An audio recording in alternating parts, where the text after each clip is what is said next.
Everyone, how's everybody doing? On this episode of Women's RX, I'm going to be talking about the best ways to support women in this day and age where, I hate to say it, marketing yourself in the romance category of life can be very difficult. It's hard to navigate. Half the time things are done digitally. Half the time if you see somebody in person, you don't even know if it's okay to talk with them. So I thought I'd throw in my 100 ideas about what I think that women should do based on what I've seen on dating for men and women. Because I'm finding that too many men are riding on this what's called MGTOW or red pill, where it's like men are just gonna stay home and not talk to women, which is bad advice for any man at all, because you should be able to start a conversation that's comfortable, whether you're trying to meet a woman or just at the bus stop and you have 10 minutes to kill, just to be able to chat, be relatable, things like that. And women, I have to say that I've seen quite a bit of hostility from women towards men because of things like red pill and MGTOW, which is what men going their own way. What way are they going? Diagonal? Straight? More likely they're crashing into the ground, because with men stopping being men, that's dangerous and it's not good for men. If I had a son, I would not want him to be acting like that. Just, you gotta be a straight shooter. But also, women, y'all gotta be straight shooters as well. So, what is this first topic here that we're gonna talk about? What am I talking about? I'm talking about first dates. And you guys will love this one, because at first you're not gonna like it, but then I think you'll like it a lot because it completely makes more sense. It's not about a guy paying for dinners on a first date. That's not the problem. Let me tell you what the problem is. I've had this happen on 3 different occasions where I met a girl on, I don't know, whatever, Tumblr or Rumbler or Yellow Bee thing. I can't remember what app it was. 2 of the dates went okay. They led to about 3 dates, and then it was called off because I don't think we really had that shine, but we did like each other. The other 3, by the time that I saw the person and sat down, I wanted to get the hell out. I didn't want to be there anymore. And this was just for a coffee date, which was great. And that made me go on to do 2 more first dates at a coffee place. It's because of this. It doesn't matter how you feel. If you're with a person that's not into you, that first date is not going to go well. And that's your last date. And also, if you sit down and now you ordered a meal, which will take 20 minutes to get, and then maybe a half hour or 40 minutes to eat, if you're a slow eater, what's going to happen is that you're stuck there looking at some guy who's maybe really fat, because that didn't look like the picture. The guy used a picture from back when he was in college, but he's fat and he's all balding and he can't talk. He won't even make eye contact. He's a slow eater, and you're just sitting there trying to just eat that food as fast as possible, a whole bowl of spaghetti or SpaghettiOs. Just kidding. But really, women, do you want to be stuck sitting there with a guy who you clearly have no sexual interest in at all?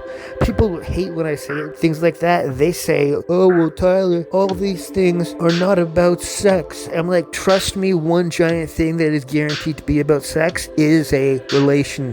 There's specific reasons why maybe there is no sex, but generally speaking, even if you don't have sex, you want to be cuddling with the person that you're attracted to. So you never want to have a first date at a restaurant, because you need to be able to get the hell out of there.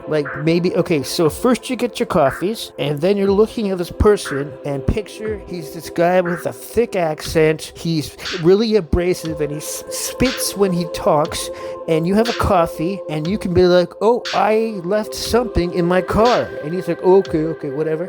And just ditch the guy. Literally just leave, take your coffee, and get in your car, van or RV or truck or bicycle, whatever you like, and then just get the hell out of there. Because if you would have been at a restaurant with the same guy, you would have been stuck there for the longest hour of your entire life. That's why women, you do not want dinner first dates.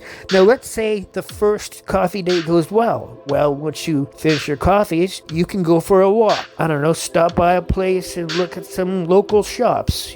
Talk to each other about things that you like, passions you have. And then, most likely, if the guy is truly a man, he will say, I had a great time with you. I have to go, or you have to go. I'll text you later. I'd like to do that again this week. That's what you want your first date to be. It's a coffee, a short walk. You can pick what you like. But that's why you do not want to fight for a first date, because you might be very disgusted or find the person offensive, or maybe they have a terrible speech impediment and you can't even understand what they're saying, or they have a thick accent, or just something makes you feel like this is going wrong, like there's something wrong with this person. So once you can vet them with the coffee date, short walk, maybe look through a little plaza, whatever, get to know each other, the man's job then is to say, listen, I have to go, or you have to go.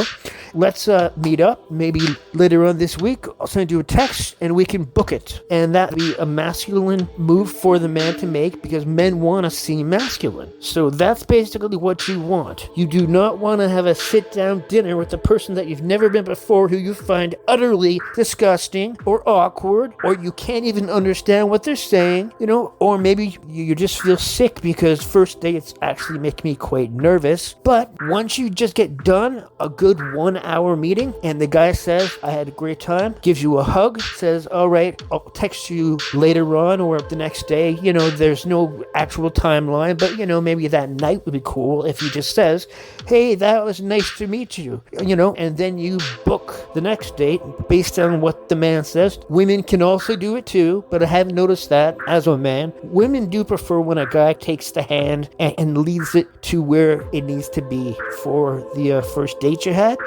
And then date 2, now you can eat together and you feel much better. I had one date with a woman who was doing nothing but, yes, this was a dinner date. So we met. The whole date, all she was doing was talking about how her ex-boyfriend just cheated on her. And then she starts crying at the start of the meal. Then the food comes and things were all right. And then she starts talking again about her boyfriend who cheated on her. And now she's crying again. I want her to get the hell out of there. It was so awkward. This is not a thing that is not a position that you want to be in. You want to be comfortable and feel good. That's why a 1 hour coffee date, little walk, blah, blah, blah. Maybe show each other pictures of your dogs or cats, whatever. Monkeys, maybe. Maybe you have those. Maybe you have a panda, or a sloth. Sloths are cool. I like sloths a lot too. So women, my name is Tyler Heavens, because I'm here to tell you what I believe would be the best advice as a man that you can use when you're dating other men. And I don't like this red pill stuff and this MGTOW stuff, and this is my attempt at breaking these barriers down, bringing men and women together and letting women know how a man feels, which is me. And you can love what I say, but at least I'm gonna be honest. That's the way I feel. So you can still go for that restaurant first date, but I'm telling you, if you sit down and look at the person and they have really hairy knuckles and he's all bald on top and his eyeglasses are chipped, there's so many red flags that you can avoid by just getting your coffee, sit down, say, I gotta go check my car for a minute, and then just slowly walk out, get in your car, back it out, and get the hell out of Dodge, because you just avoided 2 hours of just feeling so uncomfortable or offended or not safe. See what I mean? All of these things need to be avoided on the first date, and including all dates in the future. But specifically speaking, during that first date, make it easy to get out of there, because you women deserve better than some guy that lies on his pictures, lies in what he texts, showed you some very inappropriate pictures on his phone, or says even worse, I actually don't have a cell phone. It's possible though. Anyway, please get back to me. This is Women's RX, meaning Women's Prescription. I am Tyler Heavens, and I'll get back to you again. Thank you so much. Goodbye. Everybody, this is Tyler Heavens at Women's RX headquarters. I ask one thing: press subscribe, like, and comment so we can provide the best content possible for you. Hit like and subscribe. Thank you.